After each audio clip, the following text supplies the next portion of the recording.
So you think your project schedule is a project management plan. Think again. What's the real difference? And could the confusing of the two be setting your projects up for failure? In today's episode, we are going to, first of all, we're going to go through the actual subsidiary plans, and we're going to settle this debate for once and for all. What should go into my project management plan? Do you mind if I tell a quick story? I remember going to this interview, and for some odd reason, I would always say that a project schedule was a project management plan. That's how the terminology that was being passed around.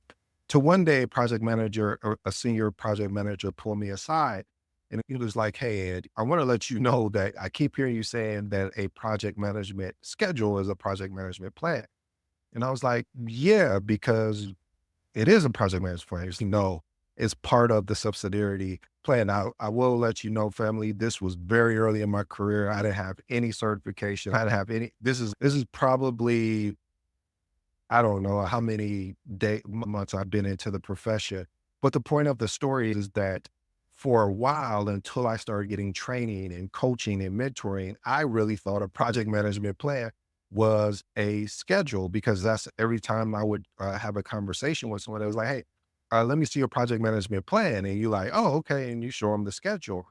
But it took for somebody to pull me aside and say, "Hey, no, there's a difference. And this what needs to go into your actual project management plan." So in today's episode, we're going to discuss what a project management plan is: a typical single comprehensive document that integrates and consolidates subsidiary plans and other components needed to manage the project effectively. However, it is made up of several subsidiary documents that detail specific areas of the project. These documents can vary depending on the project and organization methodology, but are included. But I know what you're thinking. ED, you just told me you started with a story about how you were in this interview and you didn't tell us about what happened in the interview. Here, this is what actually happened in the interview, ladies and gentlemen, family, is when the very first question that he asked me was, "Hey, what's the difference between a project management?" No, he said, "What is a project management plan?" And I said, "Huh." I said, "It's a project schedule." I was like, I was really, and I said it just like that because it was interesting. I'm asking in my head while I'm responding, why is he asking me this basic question? And afterwards, during the question when I get to ask the questions, I asked him myself, "What made you ask me that question of what a project management plan is?" He said, "Because I asked that same question to probably 4 or 5 more people before you, project managers, and they told me it was a schedule."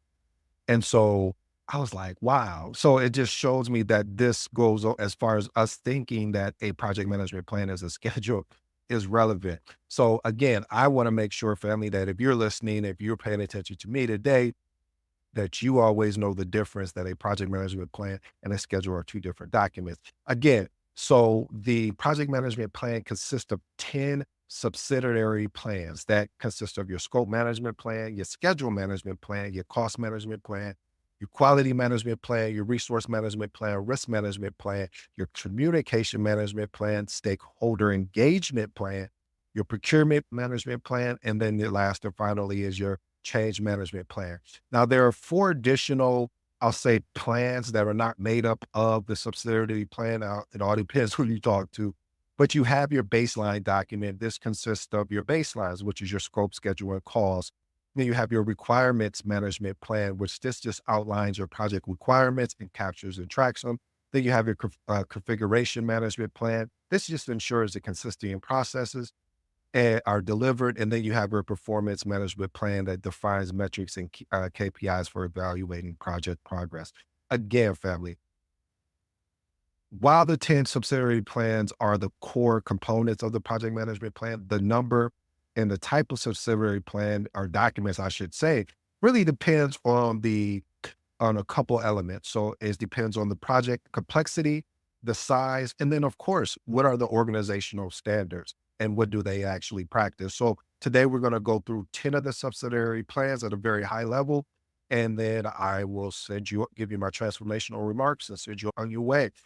First of all, scope management plan. This defines the project scope will be determined, documented, validated, and controlled throughout the project lifecycle. It ensures everyone understands what is included and excluded in the project so we can most of all prevent what? Scope creep. Here's my actionable tip. Use a scope statement template and involve key stakeholders early and often to document and gain consensus on the actual project deliverables and boundaries. Point number two, schedule management plan.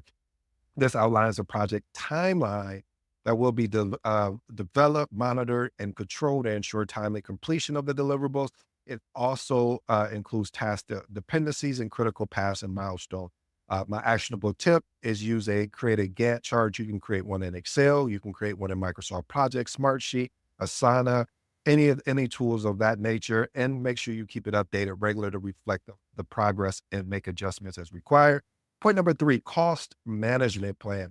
This describes how project costs will be estimated, budgeted, and monitored to ensure that the project stays within or on budget. This also includes your baselines, your cost baseline, your forecasting, and your various analysis. There's a technique out there. Here's my actionable tip. It's called earned value management. A lot of tools have this already pre-baked into it, but you still want to just understand the foundational of the aspects of earned value management. Point number four, quality management plan. What the quality management plan? It really is a quality standard for project deliverables and how they'll be met, measured, and validated. One thing I love about the quality management plan, it also ensures processes align with the organizational as well as industry standards. Here's my actionable tip. Define quality metrics, defect rates, performance threshold, and schedule regular quality assurance. Point number five, resource management plan. Now, what this does, it literally details your human, physical, and material resources that will be identified as well as acquired, allocated, and managed to meet the project needs sufficiently.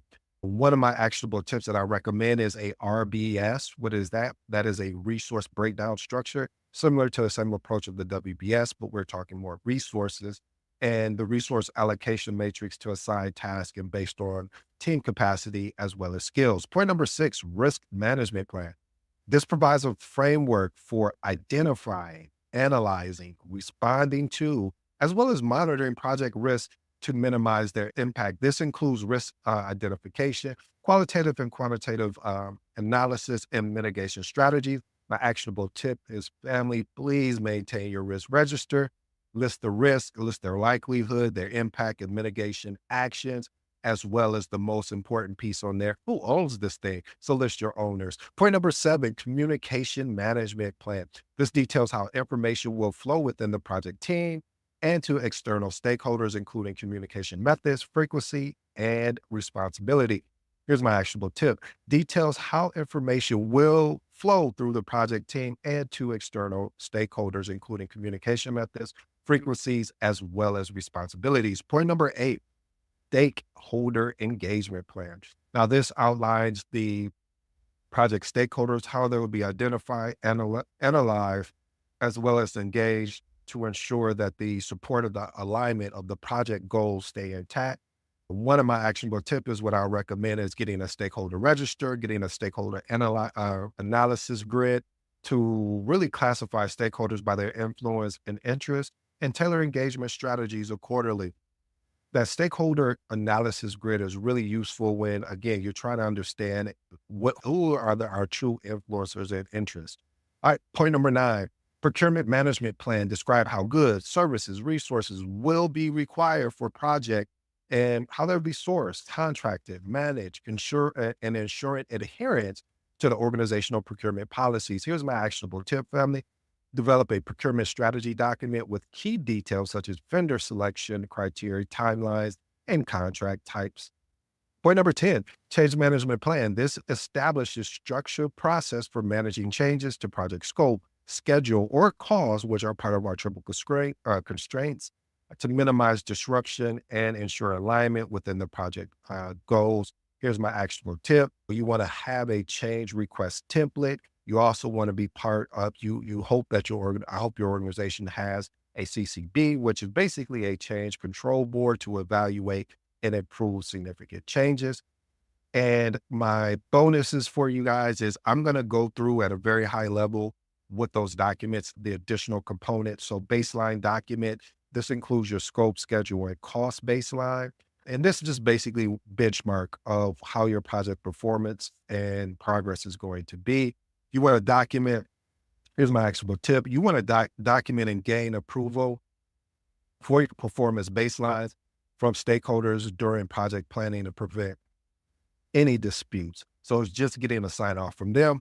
The next item as part of that's not really part of the subsidiarity plan, but we still need to be aware of it, is a requirement management plan. This again outlines project requirements will be gathered, documented, tracked, and validated to ensure deliverables meet stakeholder expectations. You can use a requirements traceability. My actionable item is to use a requirements traceability matrix. This basically tracks requirements from their origin to the final implementation. The next one is configuration management plan. This ensures all project deliverables and processes we make consistent and trackable, preventing confusion caused by uncontrollable changes.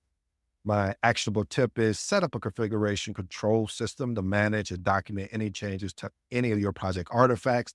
And my last and final item here that's not part of the subsidiarity plan, but we want to be aware of it, is performance management measurement plan. And this just basically defines your metrics, your KPIs, and methods for evaluating project progress and overall success. My actionable tip is I would recommend using or developing a project dashboard to visualize key performance indicators, or what we call KPIs, so you can provide real-time updates to stakeholders.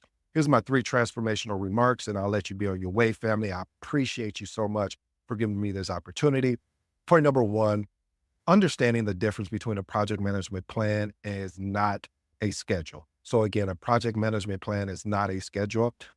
Number 2, project management plan is made up of 10 subsidiary plans. And then finally, there are 10 subsidiary plans that actually make up the project management plan. So family, I hope you enjoyed today's episode, because today I really wanted to unpack what the difference is between first of all, what consists of the project management plan, what particular subsidiary plans make up the project management plan. And then 2, really, and I've talked about this many times about the project management plan versus the project schedule, because a lot of times we'll get caught up in that dogma of conversation and say, yeah, my project management plan, we're doing X, Y, and Z, but that is actually a project schedule we're referencing. I go by the name of ED. For all you smart and intelligent folks out there, listen, that just simply means Ed. I appreciate your time. I hope you have an amazing week. Until next time.